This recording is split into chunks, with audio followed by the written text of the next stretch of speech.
This video is about rape. I did an earlier video about molestation, and so they kind of go hand in hand in a way.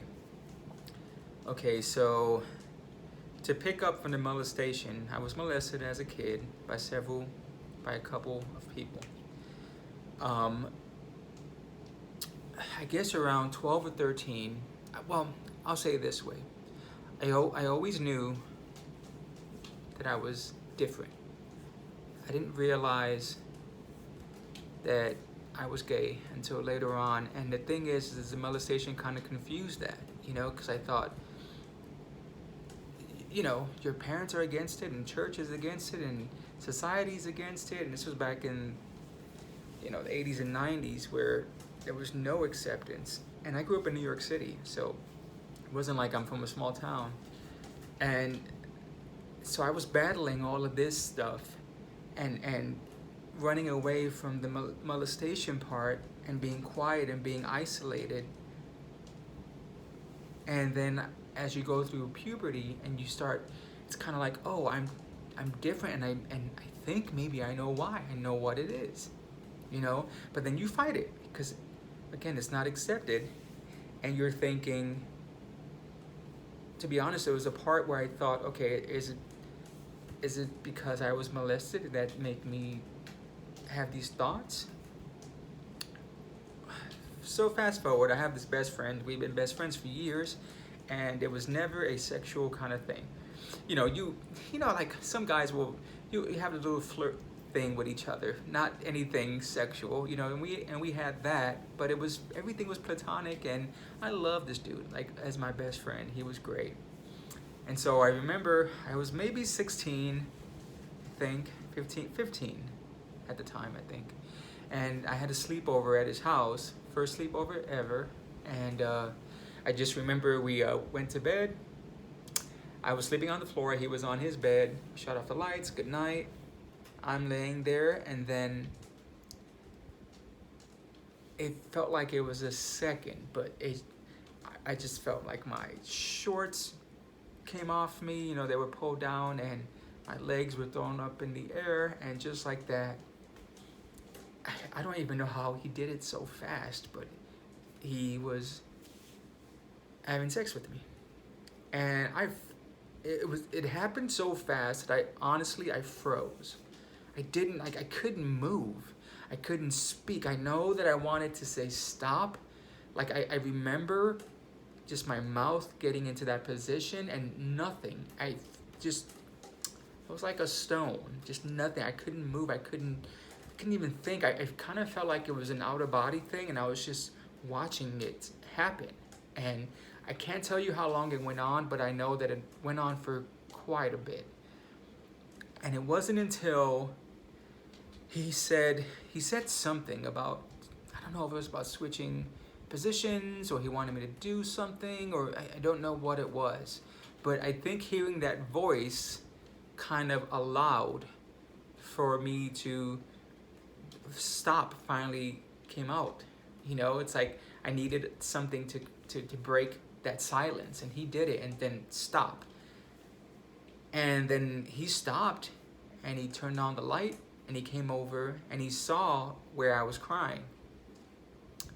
I didn't know that I didn't even pay attention to that, but apparently I was just crying, and my face was all red, and he came over, "Are you okay? Oh my God, I'm so sorry. I thought you wanted this."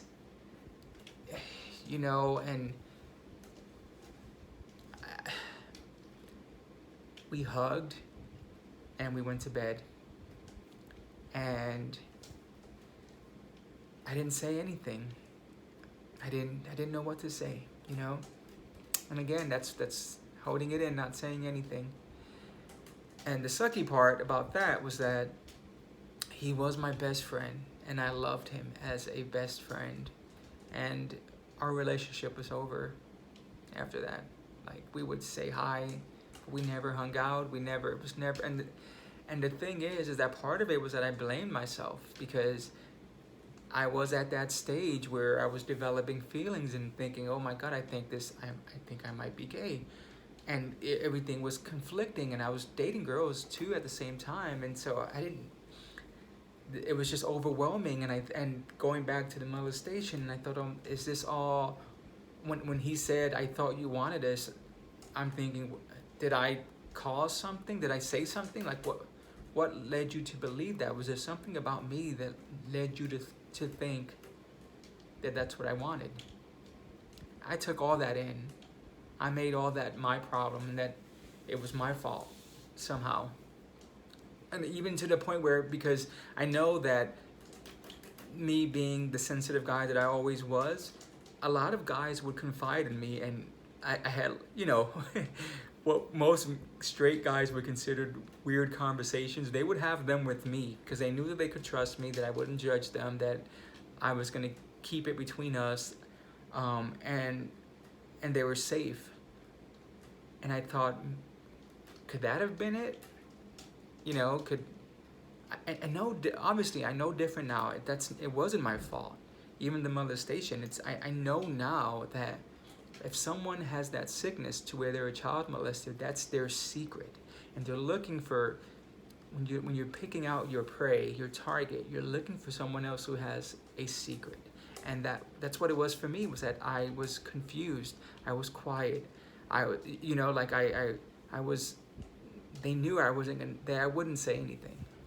And so I was the perfect victim. And so that's why a lot of gay guys end up, not that it's a majority, but there's quite a few that are molested, and I think that's why. It's because they're the perfect prey. They're not going to say anything. And I want to go back to the rape, because this wasn't really a physical, this is more mental, the way that it affected me. But it just ruined me as far as like having close relationships. It did. Because this guy, with the chaotic household that I grew up in, he was my sanity. His family, they were normal, they'd have dinner every night. Mom was always there. There was no drugs, there was no, domestic violence, nothing. So he was my safe space. And now that was gone. And I never trusted anyone. I always thought, if I let someone get that close to me, then they're gonna hurt me as much as he did. This is something that affected me my entire life. And I've been in a relationship for 24 years. But before that, I was very promiscuous. It was easy for me to just I had so many one-night stands, and it's because it was easier than getting close to someone. I didn't want to get close. It's like I wanted to. There's the part of you that wants it, but then there's the other side that's afraid. And so you find reasons, not why this should just be a one-night stand, You find reasons for that, and you're protecting yourself, but really you're not. It's doing so much damage to you. And again, here we are years later, and I'm just now coming to terms with all that stuff because of that rape. So I don't know what I would have done, because we were both kids, so it's not like it was an adult. It wasn't molestation. We were both underage. But I wish that I had said something.